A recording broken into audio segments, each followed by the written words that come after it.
Welcome to Breaking the Silence, a podcast produced by Angels Protection Inc., where we amplify the voices that challenge inequity, advance healing, and reimagine leadership in spaces where influence shapes lives. I'm your host, Makaila Davis, founder and chairwoman of Angels Protection Inc., and in this episode is a part of our Men Leading in Academia series, where we spotlight men whose leadership extends beyond classrooms and credentials, men who are reshaping research, policy, and civic systems to expand access, dignity, and opportunity. This series exists because representation in intellectual and policy leadership matters, because who defines the problem shapes the solution, and because equity-centered leadership requires both scholarship and action. And today's guest embodies that truth, which I feel so blessed to do this introduction. Dr. Okey Enyia is a nationally respected government relations executive, health policy researcher, author, and nonprofit leader whose work sits at the intersection of health equity, civic engagement, and systems level transformation. He's the founder and CEO of Enyia Strategies, LLC, a mission-driven policy and advocacy consulting firm that advises nonprofits, coalitions, and mission-aligned organizations on federal and state legislative strategy, equity-centered policy design, and long-term systems change. He's also the founder of the John Henry Institute for Black Men's Policy and Innovation, a nonprofit think and do tank dedicated to advancing health equity for Black men and families. The Institute translates research, lived experience, and community voice into actionable policy solutions across physical and mental health, economic stability, housing, education, civic engagement, violence prevention, and fatherhood. Its work focuses on building durable policy infrastructure and cross-sector partnerships that sustainably prioritize Black men's health at the local, state, and federal levels. Dr. Enyia is the author of the John Henry Health Equity Playbook, a four-year health policy agenda for Black men, a comprehensive and forward-looking policy framework that redefines Black men's health through the lens of social and political terms of health. Targeted and civic power, drawing on the symbolism of the legendary John Henry, the playbook integrates health, economic opportunity, and democratic participation into a unified roadmap for structural change, and it has helped inform national conversations around men's health equity. He's also the author of The Indisputable: The Story of a Favored Son, a deeply personal and reflective work exploring faith, calling, perseverance, identity, and purpose. Together, his two books reflect the dual pillars of his leadership: inner formation and outward systems change, demonstrating how personal conviction and disciplined reflection shape one's capacity to lead, serve, and build with integrity. He also earned his doctorate in health policy from the George Washington University School of Public Health, where his doctoral research examined the impact of the Affordable Care Act on insurance coverage and access to care among non-Hispanic Black men compared to white men. His findings demonstrated that while the ACA significantly reduced uninsurance overall, racial disparities persisted, underscoring the need for multi-level policy interventions beyond coverage alone. His broader research interests include Black men's health, access to care, social drivers of health, health justice, and the responsible use of artificial intelligence and machine learning in health policy. His research and commentary has been published in leading peer-reviewed journals, policy outlets including Health Affairs, Public Health Reports, Preventing Chronic Disease, Journal of the National Medical Association, Association Journal of Men's Health, International Journal of Men's Social and Community Health, the Congressional Black Caucus Foundation, and the Sphinx magazine. Across these publications, his work integrates how policy, structural discrimination, and civic power shape health outcomes, and how equity-centered reforms can close persistent gaps. Earlier in his career, he served as Health Policy Fellow with the Congressional Black Caucus Foundation, working on multiple members of Congress across health, education, civil rights, voting rights, and foreign policy portfolios. He's contributed major federal legislative efforts, including work connected to the 21st Century Cures Act, and brings deep bipartisan experience engaging with the House Ways and Means Committee, House Energy and Commerce Committee, Senate Finance Committee, and the Senate Health Committee. His advocacy approach blends inside the building legislative strategy with outside the building civic engagement, often described as mastering the inside-out game of policy change.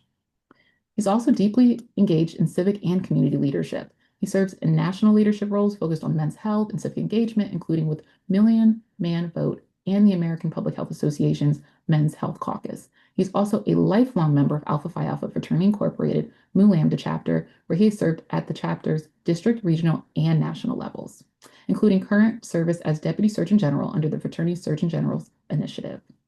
Across all of his work, he is known for his ability to translate complex policy, data, and research into clear, compelling narratives that resonate with policymakers, practitioners, and communities alike. His leadership is shaped not only by professional expertise, but by lived experience as a Black man, a husband, and a father, grounding his work in the belief that health equity is not merely a technical challenge, but a civic, moral, and generational responsibility.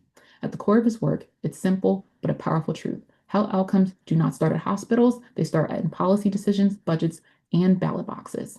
And we are honored to welcome you to the Breaking the Silence podcast. Thank you so much. I'm really excited to have this conversation with you. Thank you.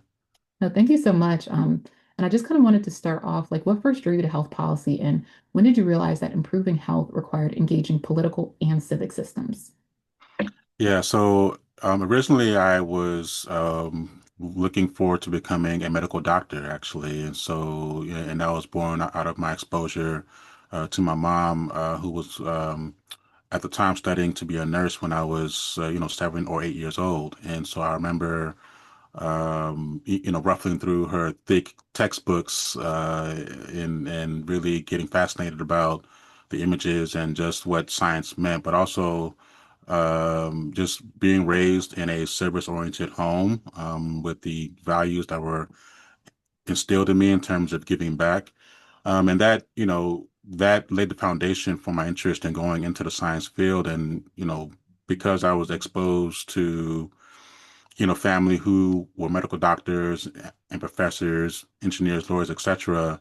I thought that would be the ultimate uh, title that I would have in terms of my life's work.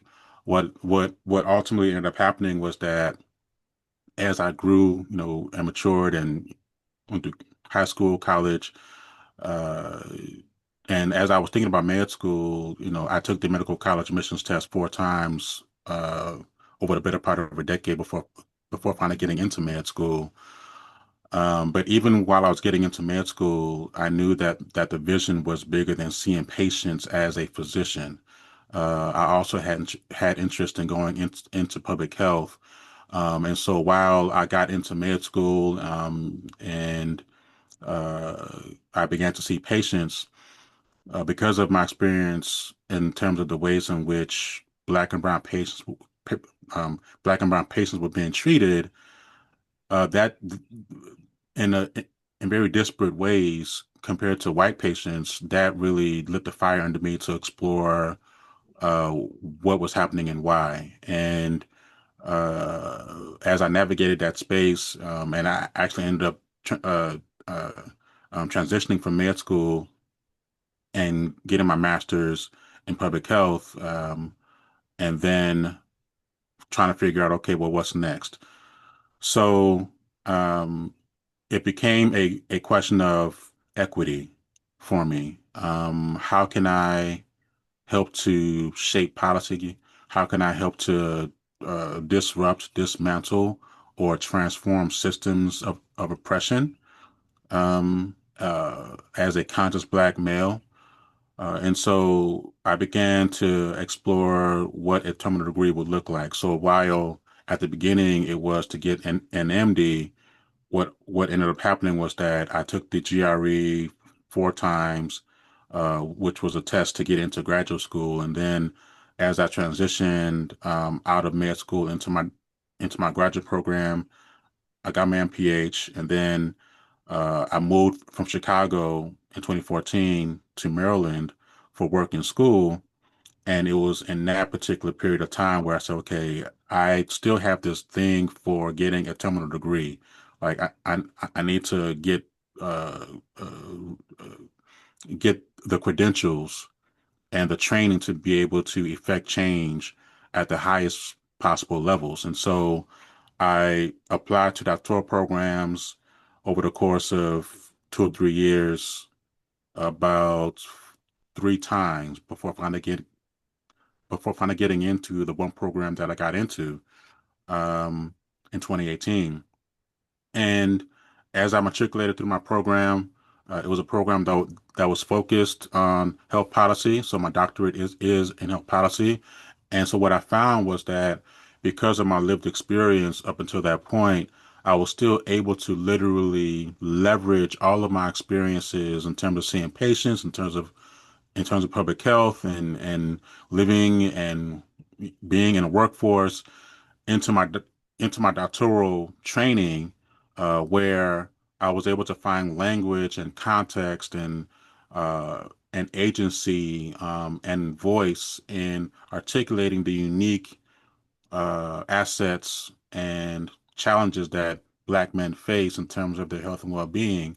So I was actually able to bring all that together in my dissertation work.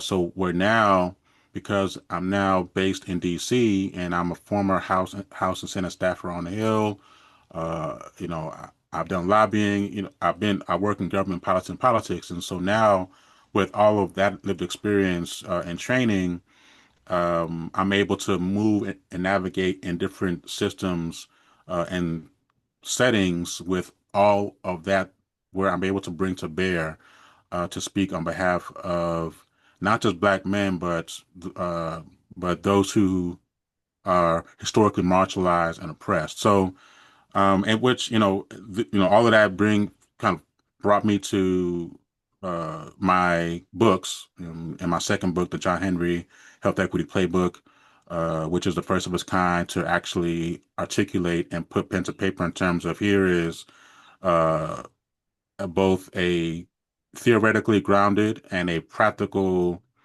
approach to helping people shape policy at the local, state, and federal levels. And so that is part of my assignment, and I'm looking forward to uh, even greater that is ahead. No, I love that. And especially like you having those experiences of being a staffer on the Hill, many people don't get those opportunities. So Hmm. being able to be in it firsthand and see how policy is being affected, you know, Yeah, and being able to be a part of that history, making is huge. sure. And that kind of goes into like my next question. So you reframe Black men's health through social and political determinants. Why is that shift so critical? Yeah, so I ground my second book, the John Henry Health Equity Playbook, in what's called the social drivers of health framework, meaning that outside of the actual clinical setting or the doctor's office, there are several other factors that shape one's health outcomes. So, for example, income, employment, education, transportation, tax policy. There are several other of those factors that really shape outcomes, and we know that 80% of health outcomes are shaped by those social drivers. Uh, um, whether one has a job, whether someone can get to the doctor's office in a timely fashion, whether what is your your educational status. We know that those who are more educated tend to have better health outcomes, um, and so to say it differently, it's where you are born, you live, you age, you work, you worship, you play. Navigating those ecosystems what shape it. I'd also call out the environment, right? So at the built environment, place matters. We know that one's zip code is more likely to determine one's health outcomes. And so, for example, in DC, there is a 15-year difference in life expectancy from a more affluent ward than the wards that are predominantly Black and brown. um, and that dynamic manifests across the country. I grew up on the south side of Chicago. It has a similar, kind of spread where most Black and brown people live on the south and west sides of Chicago, and you also find the stark disparities in terms of health across the board there.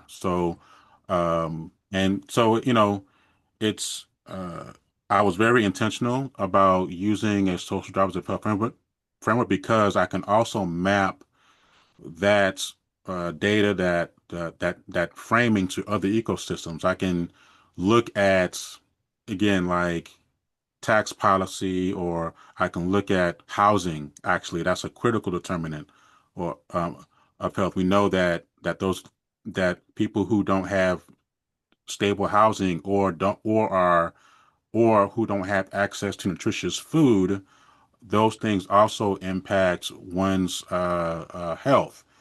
So I'm able to look through everything through a health lens, through a health policy lens. What are the ways in which redlining has shaped health outcomes, right?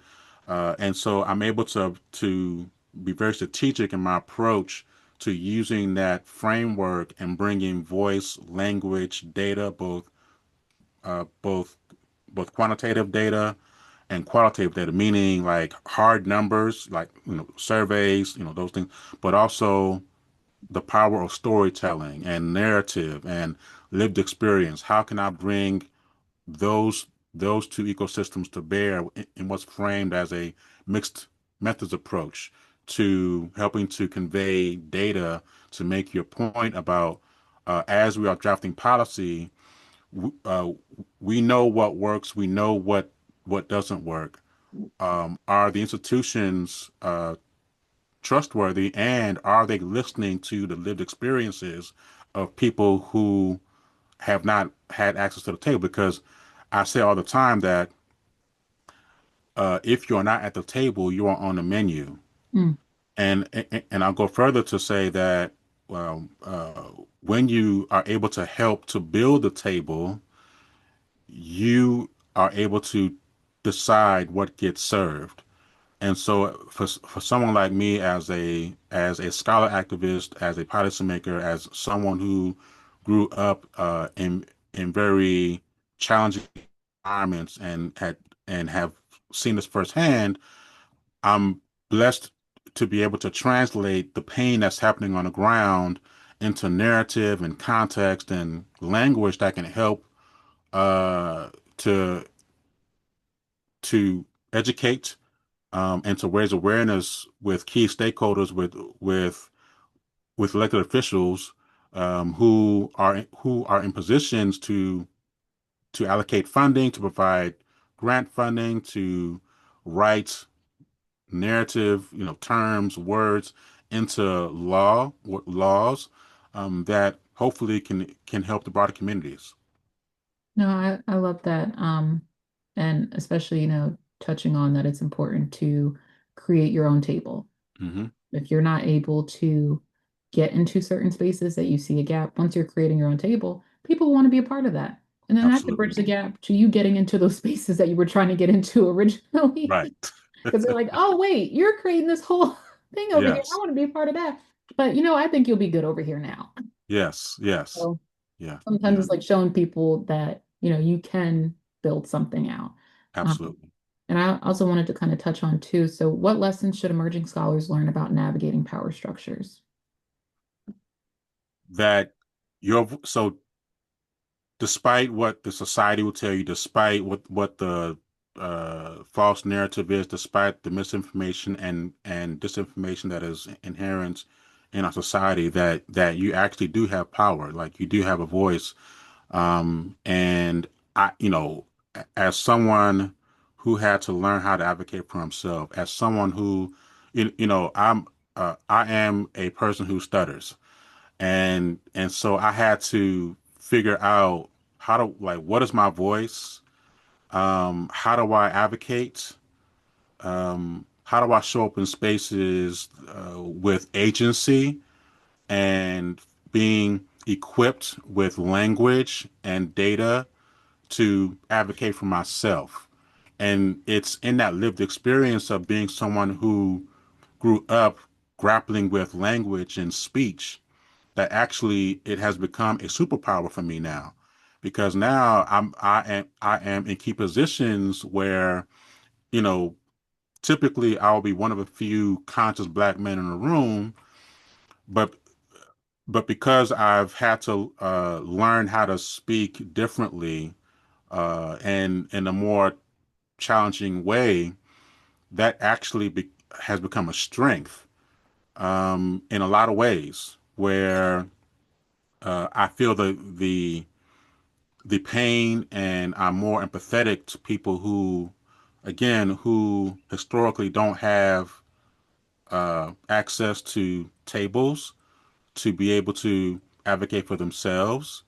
And so I just translate my own lived experience in a way that hopefully resonates with different audiences, where I bring a level of authenticity to my work, and my hope is that being thoughtful about the ways in which I frame issues lands with different audiences, and people are better able to see themselves uh, in in what I'm sharing, and then I also have the ability to help to try to path forward. Like, so here is the roadmap. Here are the strategies and the tactics for the ways in which you, in your own unique space and ecosystem, can also find your voice at the local, state, and federal, at the local, state, and federal levels to be able to help improve your life's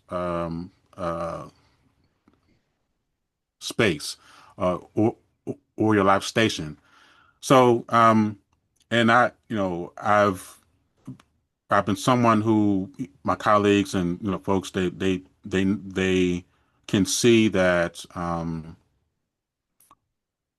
because I have been shaped to be very deliberate in my executive presence and in my pacing and uh, walking in what I frame as quiet power, having a calm authority. Like, those elements have been shaped by my upbringing and my lived experience, and I bring a level of stability and consciousness and nuance and depth as a systems thinker to bring to bear, again, translating what's happening in one ecosystem into narrative and language that resonates with key decision makers, so that change can occur. And so, I'm blessed to serve as a model, for finding voice and being confident in who and whose you are. And especially as we're talking about 2026 being a critical midterm election cycle year, where the need for raising the voices of, again, people who haven't had a chance to be at the table. I'm blessed to be able to help to shift the narrative and to look at, not just, kind of quick wins and trying to determine lowest hanging fruit, but also I'm real big on playing a long game. And so for me, it's about playing chess, not checkers, right? And so we know that in a game of chess, there are 16 pieces. You got the king, you got the queen, you got two knights, two bishops, two rooks, you got pawns, right? So it's seeing the chessboard and mapping the chessboard to a health policy issue, or to some campaign where you're able to partner and to collaborate with individuals to amplify your voice in ways that actually move the needle in terms of policy and practice. No, I love that. Especially when you use the analogy of the chessboard. And I think it's really critical important for young and upcoming professionals to understand that. Um, and now I kind of also wanted to touch on too, more of your civic engagement when it comes to the Brotherhood service with Alpha Phi Alpha Fraternity Incorporated. Mhm. Um, and so you're a lifelong member of Alpha Phi Alpha Fraternity Incorporated. So how has fraternity service shaped your leadership values and commitment to collective uplift? Yes. So, I'm blessed and honored to have become a member of my fraternity. This year will mark 29 years. I know I don't look that old, that seasoned. I pledged when I was in college. I think I became a member when I was 17 years old. Actually, I think I was a sophomore, so I was, very young. But my experience in terms of discovering the fraternity was that, I was the oldest of six kids. I have two brothers and three sisters. I didn't, this is, I had no clue about Black Greek life growing up. My parents are from Nigeria, so I was kind of like the pioneer or the trailblazer in that respect. And so, but getting into college, I I sought uh, advising and mentorship and big brothers, people, like-minded individuals that could grow with me, that could encourage me, support me, challenge me, etc. Because I was the oldest of six kids, and while yes, my dad, like, he was a an excellent example of fatherhood and those things, but personally, as I grew into my identity, I needed a different type of support system. And when I and when I got to college and I was just getting acclimated to that new environment socially, it was something about the ways that the alphas moved on campus. The brothers on campus occupied key leadership roles across campus. They had a certain swag about them. They typically were had suits on, right? They bow ties. They were the most popular, as well. Not to throw shade on others, but the way that the alphas carried themselves, that's more importantly was what attracted me, and as well as I learned about the fraternity, the history, knowing that Dr. Martin Luther King was a member of my fraternity, Chief Justice Thurgood Marshall, Paul Robeson, um, um, Governor Wes Moore of Maryland. You can run the numbers. Just if you look throughout history, um, American history, Alpha history is American history. Black history is American history. And I say all the time that when you know your history, you know your power. Mm.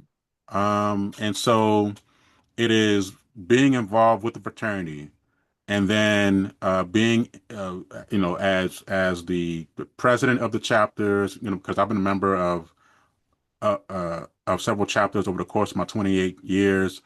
I now actually was just honored to become one of 40 over 40 brothers to be acknowledged and recognized as an elite class of brothers who have exemplified servant leadership and service and excellence within the fraternity. And I'm just honored to be recognized by my brothers. And while being a part of my fraternity, um, overall has been a positive experience. It also served as an incubation chamber for me to learn how to grow and to evolve um, and to navigate politics in ways that actually prepared me for all of the things that I'm doing outside of my fraternity. And so we know, with uh, with uh, with my fraternity, we um, part of the idea is to prepare leaders to change the world. Like that's one way to frame it. And yes, we have our motto and and our objectives, etc.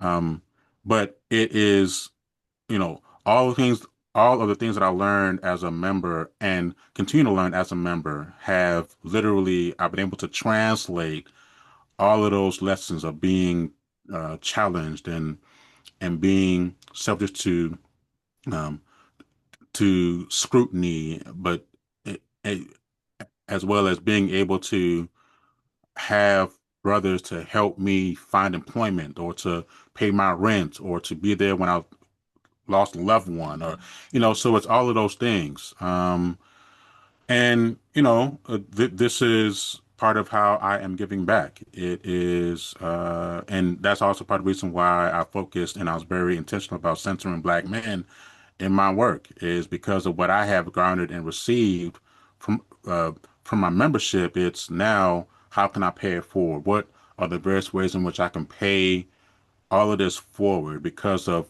what I have received based upon being a member of my fraternity. No, I love that. And I think also too, like from what I'm hearing, it's such a beautiful gift that you've been gifted that most wouldn't be able to experience.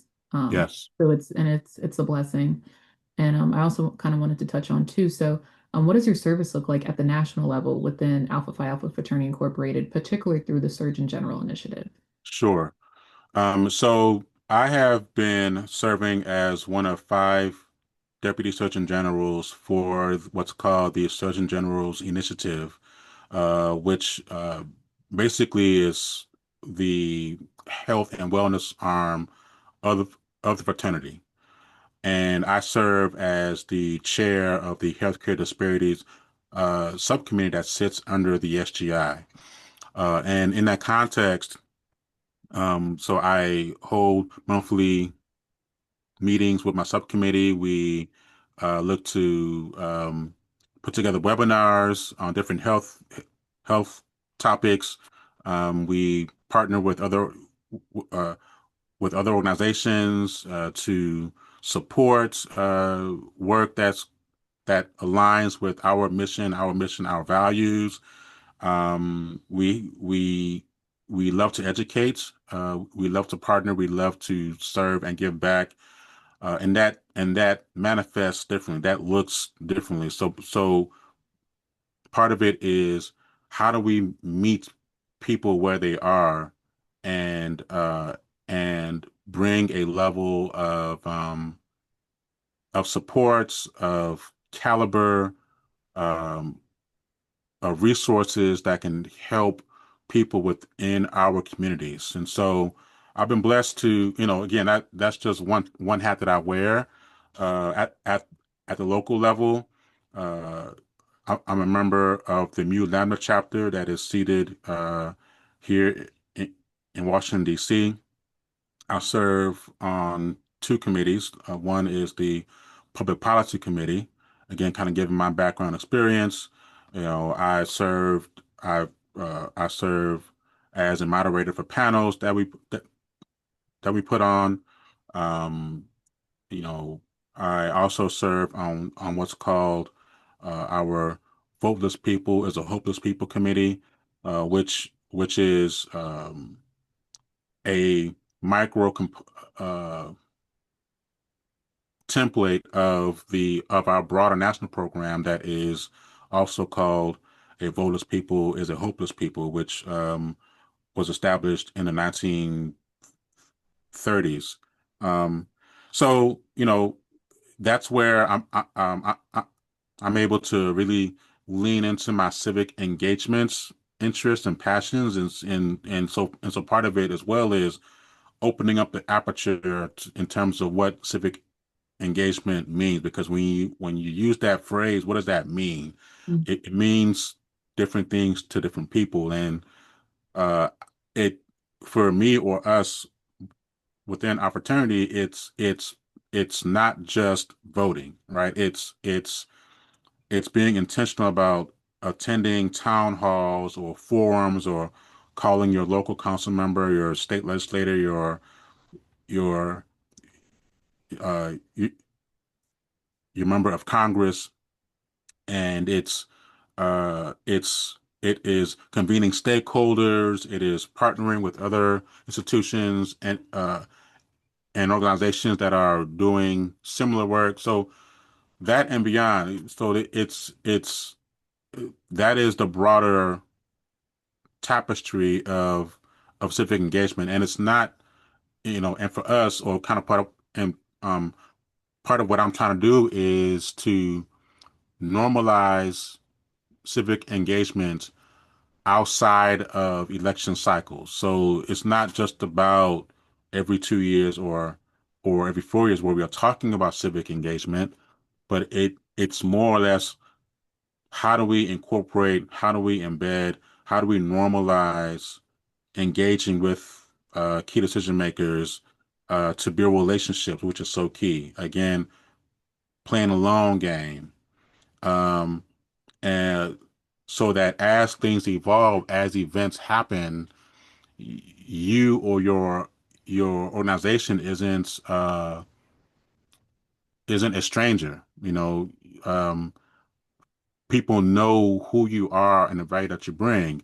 And in the context of that relationship building, it's you showing yourself to be of value. So part of what that looks like is when you're able to connect with a local council member or a state lawmaker or a member of Congress uh, um, or their staff, it's being willing to share information that you have a passion for, being willing um, to support the work or the needs of that particular office.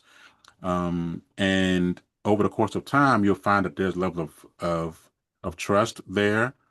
And when it's time to make decisions about funding or about certain bills that we're trying to get across the finish line, because you have built out that relationship, um, it's easier for that member of Congress or that state lawmaker to take you seriously and to really attune to what you bring because that relationship has been built over time.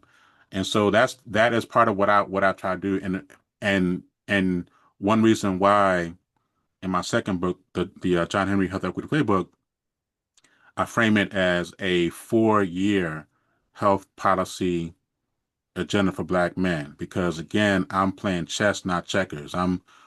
What are some viable paths to helping to shape policy at the local, state, and federal levels?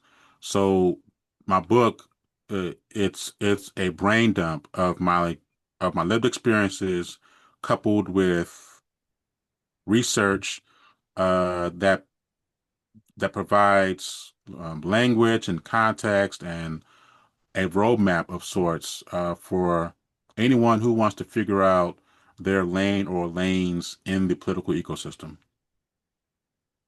No, I love that. And also too, I kind of wanted to touch on why do historically Black fraternities remain critical incubators for policy leadership, scholarship, and civic responsibility?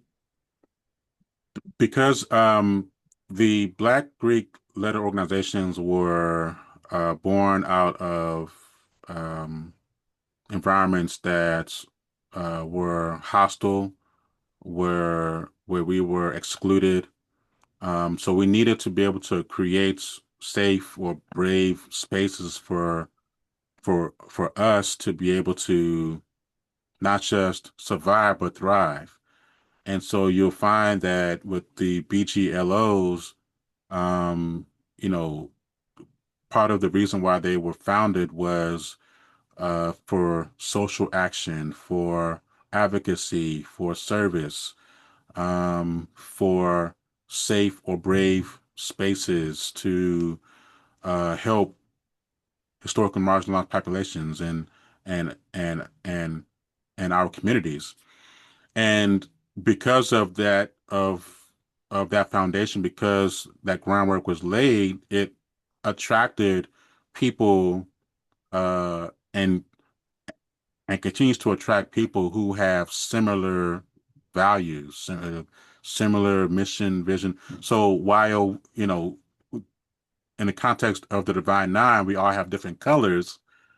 We all have a similar core values and mission and vision um, and programming, that really helps to amplify and create opportunities for us to help to shape policy and make history. So, um, you know, the uh, for me, yes, you know, you can do similar with the NAACP, with the National Urban League, with the, other civic organizations. Absolutely. Um, and I believe in each of the entities having a unique voice and lane and also working together collaboratively, which is so important. At the same time, being clear on who and whose you are, being clear on what you do and the change that you want to make, that makes your impact that much greater and long lasting. No, I love that.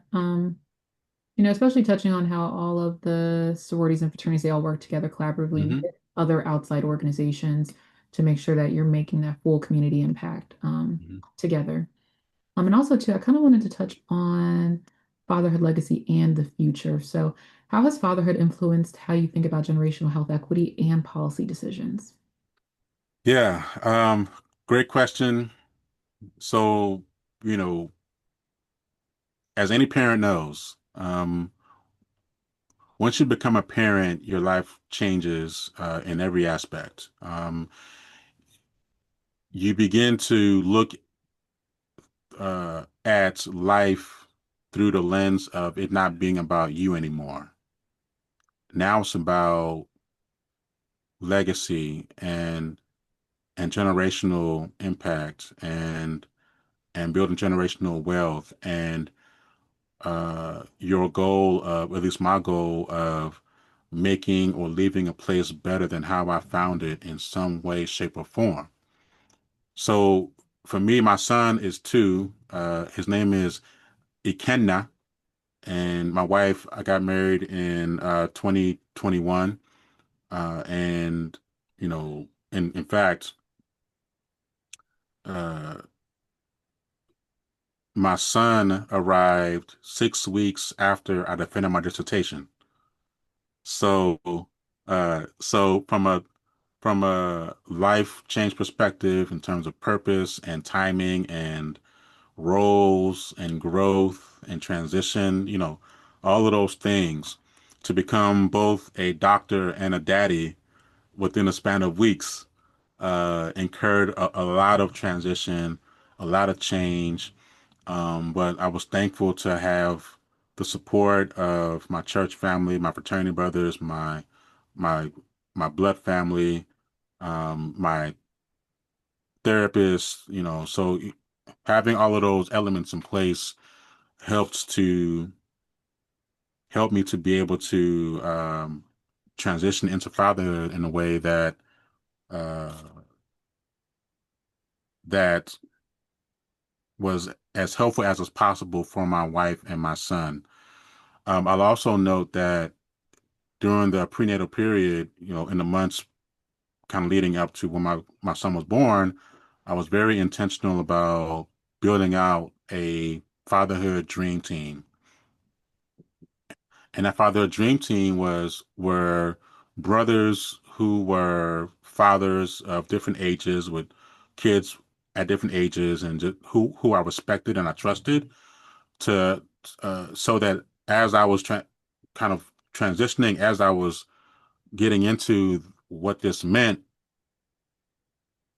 I had my tribe, I had my brothers, I had my dream team, those people in my community, in my life that could help me to process what was happening, process my emotions and my thoughts.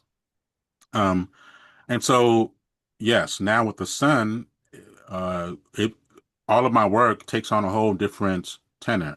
It takes on a whole different purpose now because this is about doing my part to lay the groundwork for what my son, and others uh, will be living. And so part of what drives me now is, yes, um, what are the various ways in which being a father, being a parent, being a husband, how do all of those hats form and shape and guide what I do as a professional, right? And so, all of that it for me, it's all connected, and I'm very intentional about being thoughtful about the different hats that I wear and how everything is integrated. Um and so, for me, it's just this it's this common through line of my assignment, being very clear about what that is, and the ways in which it changes based upon season of life, um, and taking full advantage of the support that is available. Knowing that as a man of faith, that what you're doing, your fruit that you are bearing, is going to last beyond you. And so that's just, so becoming a father, it just brings another layer and nuance, to this work, and it's actually making me that much better because I can speak to different language, to different audiences, with different hats, because I can relate to, you know, what's happening if you as a professional, or as a black male, as a black person, as a husband, as a partner, as a father, right? So it's being thoughtful about how to integrate all of those roles in a way that covers ground uh, that I wouldn't have otherwise. No, I agree. And I really like how you touched on how you were intentional and you built your fatherhood dream team. Hmm. I think that's really important because I think sometimes too, and touched on this in a few other podcasts that for this series, on how sometimes with men, they don't have that community. Yes. They do not have that support. Hmm. So you bridging that gap, already knowing, okay, I know that I need support in this next Right. phase of my life. Let me build that out now. So by the Hmm. time that it happens, I'm okay and I'm not like scrambling all over the place trying to figure out what's going on and how do I do this, how Exactly. do I do that. Like you already can go to them. These are trusted individuals that you've seen how they operate and know, Hmm. okay, I can talk to them, tell them what's going on, and figure out how that can play a beautiful part in my life and my family. Hmm. So creating those healthy, safe spaces Hmm. and really, forming that out. So I really like how you touched on that. And also too, when you think about legacy, what do you hope institutions and communities remember about your work? So if I were to give just one of several, you know, through lines or phrases or axioms or quotes, um, based upon my current life station and my life's work, it would be that Dr. Okey Enyia made the world better than how we found it in some way, shape, or form. Hmm. Just plain and simple. That because I was born, because I was obedient to the assignment, that I was able to make people better, places better than how I found them. Like that would be just at a high level, the way in which I would be honored to be remembered is he was obedient to his assignment. He leaned into the greatness that was placed in him to serve the world, to serve his family, um, to walk in the fullness of purpose, to walk in the fullness of what I've been called to do, uh, and to leave that legacy uh, is part of why I continue to do the work that I'm doing. So yeah. No, I really appreciate that. And also too, what gives you hope as you look towards the future of health equity and civic engagement? So I am a student of history, and because of that, I'm very clear on the arc of history and the pendulum swings back and forth in terms of the socio-political uh, uh, ecosystem. So I'm hopeful that, and as a man of faith, I'm always going to have hope. Like that is part of my faith. Um, but I'm hopeful that given where we are socio-politically, that when we're talking about civic engagements and being involved in helping to shape policy and practice, is that people will show up to the polls this fall in numbers that have never been seen before at the local, state, and federal levels to, and I lean left politically, so it's a matter of swinging the pendulum back left, and so the hope is that the work that's being done now, those who are continuing to do the work, that we can begin to, because you know, in my world, what's what's happening now, it's going to take time to undo and to repair all of what's being done right now. So the hope is that people were right now are doing the work and being prepared for when the pendulum swings back, that um, we can now look to repair, to restore, to lay the groundwork for uh, health outcomes um, that are better, uh, and just kind of lived experiences that are better, um, from a socio-economic, from a social political standpoint, all of those things in the context of the social drivers of health. It's okay. Um, let's now work to right this ship, or kind of get us back to a place where uh, that people who don't have access to tables like I do can see the fruits of the, the decisions that they will make to, again, in my orientation, shift things left. Because as we are living out right now, elections have consequences. And we have to experience things and experience the pain of certain experiences to make different decisions. And on one hand, yes, I am empathetic to, just in general in terms of how things are right now. Certainly, I am living it. We have our own challenges. But uh, change oftentimes doesn't happen intentionally. It takes crises, it takes pain for people to look at certain things differently and make different decisions. So the hope is that more people will translate this pain into the ballot box, to shift things back to a place where, and build, kind of beyond just this season, but even again playing a long game, right? So that's the um, my hope. And hope is important, especially in times like this. Hmm. And now the million-dollar question, how can folks stay connected to your work, what you're doing in academia and policy within the fraternity, um, and get involved with that?